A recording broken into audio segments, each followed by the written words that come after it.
Yes, it is. Happy Thursday, everybody. Brian Christine with you here for the next hour on SportsCenter. You know, we are just 10 days away from the Super Bowl. And could both teams have some quarterback concerns? We're going to give you the very latest. And speaking of the latest, Shams Charania will join us to talk about Giannis as we are just 1 week away from the NBA trade deadline. But we start with the first day of work for a couple of NFL head coaches. Jesse Minter with the Ravens and Joe Brady with the Bills. Brady is just moving offices. He's been Buffalo's offensive coordinator for the past 2 seasons. He replaces Sean McDermott, who was fired last week. Brady was introduced today. It's new on SportsCenter. I understand that I'm walking into this role in a much better position than Coach McDermott did. I am not naive to that. I also understand that the expectations are higher as well. I didn't take this job to shy away from expectations. I sure as hell did not do that. I'm embracing it, I'm understanding it, and I'm meeting it full on. I know what I signed up for, and we're going to embrace it because no one rises to low expectations. I want what this city wants. I want what Mr. Pegula deserves. So the expectation, Brady's goal is to do what Sean McDermott could not, get Josh Allen to the Super Bowl. The MVP has now been in the league 8 seasons, and he's lost in the conference title game twice. Allen talked about it today. I'm very looking forward to Joe and everything that entails with him becoming the head coach and guys getting behind him and rallying behind him and understanding his vision, because I do believe in it. I do believe in what he had talked about in his meetings, what he's talked about really the last few years that he's been in the quarterback room, of just the mindset that he has, the togetherness, being you with us. I can go on and on about how good of a coach I think Joe is, but you know, he's also a great human being. He's a family man. He's a leader. You know, and I think that our guys will respond positively to this. All right, joining us now is our Bills reporter, Elena Getzenberg, and of course our NFL analyst, the Super Bowl champ, J-Mac, Jason McCourty. Okay, Elena, let me start with you. So if change was needed in Buffalo to get them over the hump, you heard Josh Allen, and get him to the Super Bowl, why then hire within and hire a guy who's been there for some of those disappointing playoff losses? Yeah, Brian, that was one of the big questions coming into the day, and much is the same in Buffalo. There's a lot of snow on the ground. It's very cold. This building looks the same, but it is a new head coach. And really what general manager and president of football operations Brandon Beane emphasized was that they've treated Joe Brady like they'd never met him before. They really took this interview process not as him being someone in the building, someone they knew well, but they wanted to ask the basics, get to know him all over again, because they'd never known him in the sense of a head coach. So that was really what stood out to this group, was how he approached the head coach position. They liked how he would take on this CEO type role, overseeing the entire organization, and also emphasizing the alignment between Joe Brady and Brandon Beane, who he will be reporting to. So while it is a lot of the same, they liked what Brady's personality brought and how that would be different from what Sean McDermott had. You kind of get the feeling, J-Mac, that the Bills are hoping that Josh Allen's relationship with Joe Brady will help them accomplish their goal of not only getting to the Super Bowl, but probably, I guess, winning one. You think it's the right move, hiring Brady? I think when they let McDermott go, I anticipated it would be Joe Brady, and a lot of it has to do with what's gone on throughout the NFL. You look at Mike McDonald, who's going to be coaching in a Super Bowl. He was in the building for Baltimore. They let him get away. Liam Cohen, who's up for the Coach of the Year. He was in the building in Tampa Bay. They let him get away. So Joe Brady, the next up-and-coming coordinator, you want to keep him in the building. I remember talking to Sean McDermott a year ago and asked him, what is so special about Joe Brady? And he said, hey, when you're coaching the face of the franchise, there's a certain firmness and tough love that you have to have. And for both of those guys, Josh Allen and Joe Brady, there has to be love and respect when you're doing that. And we've seen the success of the offense under Joe Brady. So now can it translate to the rest of the roster? And I do think it was the right move. I think he was a guy that was going to be pulled away if they didn't elevate him. Okay. Elena, now that Joe Brady's tenure as Bills head coach has begun, who's he targeting to fill out his staff? It's interesting. I'd asked Brandon Beane, did you guys consider waiting for some of these Super Bowl coaches to become available? Because they weren't able to talk to those coaches until the Super Bowl would have ended. And they said, yes, if the right guy hadn't been there, but also no, because we wanted to give our new coach, the best chance to get some of these assistant coaches. So Joe Brady is currently working on his staff right now. And it's interesting, he's doing that with Brandon Beane. So they're both playing a role in that. Now they're going to have to basically have an entirely new defensive staff. A bunch of coaches are moving on from the cornerbacks coach to defensive coordinator Bobby Babich joining the Packers. And on offense, there's going to be a number of changes. Wide receiver coach Adam Henry's going to the Steelers. And crucially, offensive line coach Aaron Cromer is set to retire. He played a huge role in organizing and game planning this rushing attack that James Cook led the league with. So that's going to be a major change and a hole for Joe Brady to fill, along with finding a new defensive coordinator and special teams coach. Yeah, he's got a lot to do there going forward. You can read more on Elena's reporting on why Joe Brady and what's next for Buffalo on .com right now. Elena, thank you very much. J-Mac, more from you later in the show. Sir. Like Buffalo, Baltimore introduced new head coach Jesse Minter earlier today. Minter spent the past 4 seasons as Jim Harbaugh's defensive coordinator with the Chargers, and before that, at Michigan. Minter's first NFL job came with John Harbaugh in Baltimore, where he was defensive assistant from 2017 to 2020. Here's what Minter said about replacing former Ravens head coach. It's new on SportsCenter. Tons of respect for everything that he's done. We've had just a couple of small conversations. He knows how I feel about this place. He did text me like, I think they should hire you. You know, that was just one of the texts he sent, so I appreciated that. But love John, and really just like, man, take the foundation in place and build on it and make it better and put my own spin on it and not try to be John Harbaugh, not try to be Jim Harbaugh, be myself, connect with everybody, make it about all of us, and really look forward to doing that. But Lamar, I just look forward to connecting with him, helping him become the best version of himself, creating a team identity that allows him to thrive, which he's already, proven to be an elite, one of the best player in the National Football League, and put a team around him that allows him to reach that ultimate goal of bringing a Super Bowl back to Baltimore. All right, our Ravens reporter, Jamison Hensley, was in the building for Minter's intro presser, and now he's outside braving the cold. So Minter's most important agenda as Ravens head coach is figuring out how to get Lamar Jackson back on track. What more can you share about that quarterback-coach dynamic now moving forward?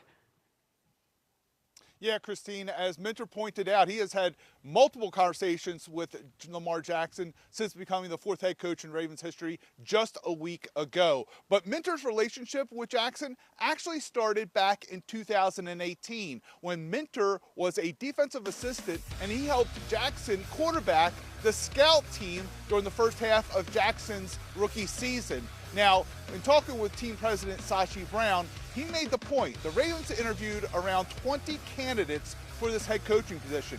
And what made Minter stand out was his ability to build relationships. And the Ravens received excellent feedback from a lot of former players, including former Ravens Tony Jefferson and Eric Weddle. And Weddle also just said, too, that he believes Minter will have the same impact in Baltimore as Mike Macdonald has had back out with the Seattle Seahawks.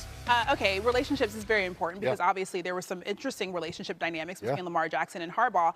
But what do they need to prioritize to get the most out of Lamar Jackson? It starts there, and we heard Minter throughout his presser talk about how important those relationships are. So whoever the offensive coordinator is going to be, it starts with being able to communicate with Lamar Jackson. I think one of the most important parts of this offense moving forward, they have to get back to finding a way to be explosive. When Lamar Jackson's at his best, he's either running, creating an explosive play, or he's throwing the ball in play action down the middle of the field, creating those explosive plays. That's when they're at their best. And I think what Jesse Minter brings is, you think about the slogan, play like a Raven, and what that means and what the culture means. He was there in 2017 to 2020. He knows what it looks like. He knows what the expectations are, and he knows a lot about Lamar Jackson already. So he starts off on a positive. Now it's finding that right connection piece for his next coordinator. And they do need to figure out that coordinator position. The last 3 seasons, Todd Monken, who took the head coaching job at the Browns, was his OC. So, Jamison, what are you hearing about the search for Monken's replacement? Oh, is there? Well, actually, I hear something, but I couldn't see I'm it. just being stopped by. This is Ravens owner Steve Bisciotti. It's cold. It's cold out here. What is he doing really outside? Cold. That's what I said to him. I said, "Why aren't you doing this inside?" Thank you. So he has a lot in the building. Thank for you. him. That was He's my our biggest favorite question. reporter. And I don't know why they can't. kicked him to the curb, so to speak, because we're out here on the curb. But hey, why did they want to know why did you hire Jesse Minter? Oh, I didn't. Eric did, and I approved it. There you go. Yeah, I can tell those two are going to work really well together. He stood out. We got some good candidates out there, but he stood out. So we're really happy with him, and we're really happy with Jameson. Okay, Jameson, please go indoors. Yeah. That is the next order of business. You're red. It's time to get Doesn't even have a inside. coat on. I appreciate it. We love it. Thanks. You never know what's going to happen on SportsCenter. Coming up, we are 10 days away from the Super Bowl. Are there quarterback concerns for both the Patriots and the Seahawks? We've got the very latest. Meanwhile, there are 2 NFL head coaching vacancies still to fill. Who are the front runners for Vegas and Arizona? We'll ask our NFL reporter. And what are the most likely landing spots for Giannis if he is indeed traded? Shams Charania will give us the latest. That's live straight ahead. Can you believe that? I'm trying to see how cold it is really fast. Out there in Baltimore? In Baltimore, because I can't believe he was standing out there. He didn't seem to have any layers on. Baltimore, Maryland. And the odor comes out. How about That was 21 degrees. It's not that. Stop. Staying with you here on SportsCenter. Let the countdown begin. 10 days until Super Bowl 60 between the Patriots, the Seahawks, Santa Clara, California. Patriots head coach Mike Vrabel spoke today about the injury in Drake Maye's throwing shoulder, and it's new here on SportsCenter. Not much. I try not to have a whole lot of concern. I just want to try to prepare the football team and make sure that everybody's ready and that we all have a plan and, not to surprise anybody and make sure that our guys are focusing on the first and second down plan. I know that's, we've tried to map out the week here or week and a half and not look at the end of it, but focus on what we can do today, try to learn our opponent and be ready for first and second down. All right, let's bring in Mike Reese and Lindsey Theory, who are covering the Patriots and the Seahawks, and J-Mac is back. Mike, I'm going to start with you. So Drake Maye was listed as a limited participant in practice on Wednesday's injury report with a right throwing shoulder injury. What more can you tell us about that? So, Christine, late in the third quarter of the AFC Championship game on Sunday, Maye was on a 13-yard run. He got tackled, and he landed on the right throwing shoulder. Now, he has downplayed any concerns with the injury, noting the extra week leading into the Super Bowl. He said since the game, he's already got extra rest. He's feeling good, and he's ready to go for the Super Bowl. Christine, I'll just set the scene for you here with the Patriots. They are practicing now, their first practice leading into the Super Bowl. They'll practice again on Friday, Players' Day off Saturday, and then on Sunday they will leave for Santa Clara. They'll have a fan rally, and one fun note to pass along, the Dropkick Murphys are scheduled to perform at that fan rally. Oh, cute. That sounds like a vibe. Should we go? It's kind of cold at the rally. You're right. I don't know. You're right. It is cold outside.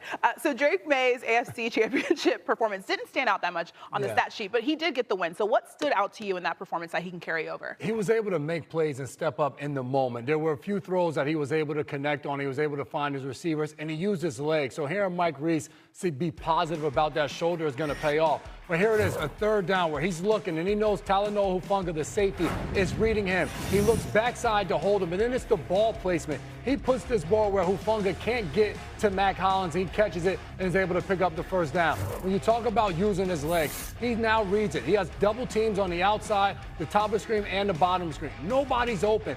Takes off and uses his legs right away. They're going to need him healthy and confident in his shoulder to be able to do that because this Seattle defense, they're going to come after him. Okay, so that's one quarterback that could be going to the Super Bowl a little banged up. Lindsey, let's turn now to the Seahawks, who banged up quarterback Sam Darnold, who he's been dealing with that nagging oblique injury. What's the initial plan to get him ready for the Super Bowl? Christine, week 3 of Oblique Watch. Sam Darnold last week going into the NFC Championship game, practiced only short and intermediate throws. Going into this week, Mike Macdonald was asked what the plan is for the Super Bowl and how Sam Darnold's going to prepare. And Macdonald at that point said, I don't really know at this point because it's up to him at some point what he wants to do and how much he wants to do. Of course, the Seahawks practice for the first time this week in just a couple of hours. So a lot of attention will be paid to Sam Darnold and really what exactly is the plan with the Super Bowl now 10 days away. And I can also tell you, coming out of that NFC Championship game, The Seahawks a little bit banged up. There's going to be a couple other guys we're going to keep a close eye on. That includes linebacker Ernest Jones. Left tackle Charles Cross also was on the injury report, though Mike McDonald says he was really just sore out of the game, expects him to be fine going forward. But Julian Love, their safety, also on that initial injury report for the projected practice a day ago. So a lot of Seahawks players to kind of keep tabs on, including Sam Darnold. And I know Mike mentioned the Patriots schedule. Here's the Seahawks schedule. They will practice here at the VMAC for the next 3 days. They will depart for Santa Clara on Sunday. All right, so everybody kind of limping into the Super Bowl. I feel like that's par for the course. That happens at the end of the season. But when you think about Sam Darnold, what can he carry over into the Super Bowl game that you saw against LA? Well, whatever they did for him practice-wise, do the same thing because he was awesome in that game this past Sunday. But I look at Sam Darnold, it starts with the play action for him. That gets him going, and then it's his mind. Well, you start out with the play action. He does such a good job with where he puts the ball and shows it, and then how he hides it to the defense. They can't see it. They're all flowing to the right of the offense. He's able to get on the edge. The other part of it is him using his mind. They're going to bring a guy in motion. He sees 6 guys at the line of scrimmage. Right away, he wants to check and get into the next play. So you see him communicate with the guys up front. All right, alert, alert, we're checking it. But watch the Rams now. They check and they get into a completely different defense. Darnold drops back, doesn't like the picture. We've talked about Drake Maye's athleticism. Sam Darnold has some of the same. He's able to get out of the pocket and run. So it's not only his ability to throw the ball, but it's also mentally being able to get them in and out of the right play. Okay, we'll see if he's able to carry that over into the Super Bowl. Obviously, J-Mac will not be in Foxborough partying on Saturday, right? Or on Sunday? Are you going to be there? No. Maybe I'll make it. It depends on how the game goes. I may be back there for the parade, though. You never know. That makes sense. I know you'll be there if that happens. Lindsay, Mike, thank you.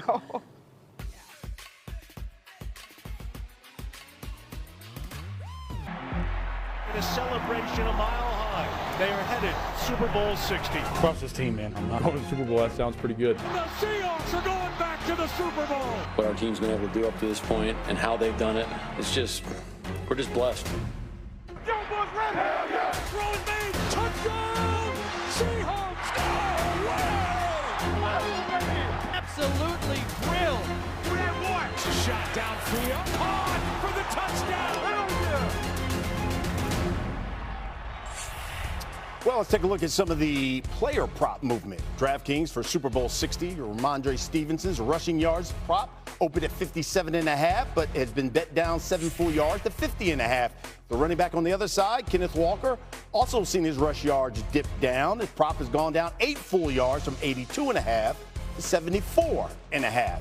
And then finally, you got Drake Maye. His rushing yards prop has also moved 8 yards, but in the opposite direction. Prop for him opened at 29.5, was bet all the way up to 37.5. So let's bring him back, our sports betting analyst, Joe Fording-Ball. And, you know, Joe, when you look at all of this prop movement for Super Bowl 60 and seeing how they've moved up, they've moved down, should the people be interested in playing any of those? Bet them all. I'd bet them all. Yeah. These are good positions. All right, let's start with Ramondre Stevenson going under 50.5 rushing yards. I see 2 problems here. Both begin with the letter O. Opponent and opportunity. Opponent, the Seattle Seahawks. Number 3 in defensive rush success rate. Number 1 in opponent yards per rushing attempt. You're not going to go very far when you're running against them, which leads me to opportunity. I see them trailing in this game against Seattle, especially late, which means throwing the football, which means less chances for Stevenson to roll up those numbers. On the other side, Kenneth Walker, under 74.5 rushing yards. Walker's been a beast, and he should see high volume here, but he's going against a really good New England run defense. What do I mean? Milton Williams healthy. That's a big key in this game. With Milton Williams, 12 regular season games this year, 82 rushing yards per game, 4 total touchdowns. In the 5 games with Adam Custer, 146 rushing yards per game, 7 touchdowns. He's playing in this game. I think we're going to be limited in what we see from Walker. And then finally, how about an over for the people? Drake Maye, 37.5 rushing yards. I played up to 39.5, but that's where I pulled the ripcord. Young, athletic, biggest stage of his career, biggest game of his career. He's going to feel the nerves. When you feel the nerves, tuck it and run, son. Yeah. Tuck it and run. Seattle's going to be coming for you. 29 rushing yards per game in 20 starts this season, but look at what's happened in the playoffs. That number is now over 40. 10 rushing attempts in at least 2 playoff games. I think we see him running for his life here against Seattle. All right. Hopefully the throwing shoulder is okay, too, for Drake Maye. All right, Joe, appreciate it. We got to talk some wrestling a little bit later. That's what I'm here for. The rest of this is we're just filling time. I mean, exactly. Christine. From the Super Bowl to the Super Bowl hopefuls, the Bills and the Ravens introduced their new head coaches today. Baltimore went with former Jim Harbaugh defensive coordinator Jesse Minter to replace John Harbaugh. Buffalo tabbed their own offensive coordinator, Joe Brady. Quarterback Josh Allen weighed in on the hire this afternoon on the McAfee Show. Very, very excited for Joe. Obviously, we talked about it. I didn't do anything for him. He did it himself, but I got to be in there, and it was a unique perspective to kind of, like you said, separate church and state. But we got to ask him one question now: What watch is he going to get? And he said when he gets a head coaching job, whether it was here or somewhere else, that he was going to get himself a watch. So now we got to find him a watch. Joe Brady's getting a new watch, but he already helped Josh Allen win some hardware. Allen won an MVP and became arguably the best quarterback in the NFL with Brady as his offensive coordinator. Allen ranks in the top 5 in the NFL in yardage, total QBR, and rush touchdowns since Brady replaced Ken Dorsey in 2023. Well, Christine, the Bills, one of 8 teams that have found their new leader this offseason. By the end of this coaching cycle, we will see 10 head coaching positions filled, tied for the most ever in a single offseason. But history cannot be made until the Raiders and the Cardinals finish assessing their candidates and fill those last 2 vacancies. So let's get some insight on that. We bring in our NFL reporter, Jeff Darlington. He's going to give us the very latest on both of those jobs. Now, the Raiders' next head coach, he inherits 10 projected 2026 draft picks, including the #1 overall pick. They've got some young stars there in Vegas. Right. Brock Bowers, Ashton Genty. You got Mad Max Crosby. Where are the Raiders in their search for a new head coach? Well, we've got 2 head coaching vacancies right now, right? And we've got one coach who is still remaining in the Super Bowl, and that is Clint Kubiak, the offensive coordinator for the Seahawks. So it doesn't take a genius to figure out that he is on the top of mind for 2 teams, the Raiders and the Cardinals right now. Now, the good news for the Raiders is that Jeremy Fowler is reporting that he will interview this weekend. Kubiak and the Raiders will meet once more before heading to Santa Clara for Super Bowl preparations. That's obviously very good news if you're a Raiders fan, because that tells you something about his potential interest. He could easily back out if he wanted to. The Seahawks still putting a heavy push on Kubiak to stay with Seattle. But right now, the fact that he is doing that interview is something we should be paying close attention to this weekend. Okay, when you look at the Cardinals' job, this was an offense that was ranked 24th, a defense that was ranked 29th, and yet they were in a lot of games down the stretch. Where's Arizona in their search for a head coach? Well, the fact that they haven't made the hire means that they also are interested in Kubiak. That much we do, in fact, know. But we can also look toward 200 interviews that they have had. They've interviewed with Mike LaFleur of the Rams and Anthony Weaver, defensive coordinator of the Dolphins. Now, both of those candidates are now waiting word from Arizona about their second interviews that did happen in person. So while they are waiting, obviously Arizona wants to see what happens with Kubiak exactly. They could ultimately still decide, if they feel like Kubiak's going to the Raiders, to move forward with Weaver or LaFleur. That being said, they could all just make that decision independently. But the fact that they have not pulled the trigger on Weaver and LaFleur obviously tells us they're waiting on something. People around the team feel like they are, in fact, waiting on Kubiak. We'll see what happens with him. Then the rest of the dominoes can fall. But right now, it's only Arizona and it's only Las Vegas with head coaching vacancies. And so I'm getting the feeling then, hearing from you, then we'll probably get both of those vacancies filled after the Super Bowl, or maybe one before. One before. I could still see one before. Certainly Arizona could wind up filling that before. All right. That's our Jeff Darlington with the very latest. Thank you, Jeff. Coming up.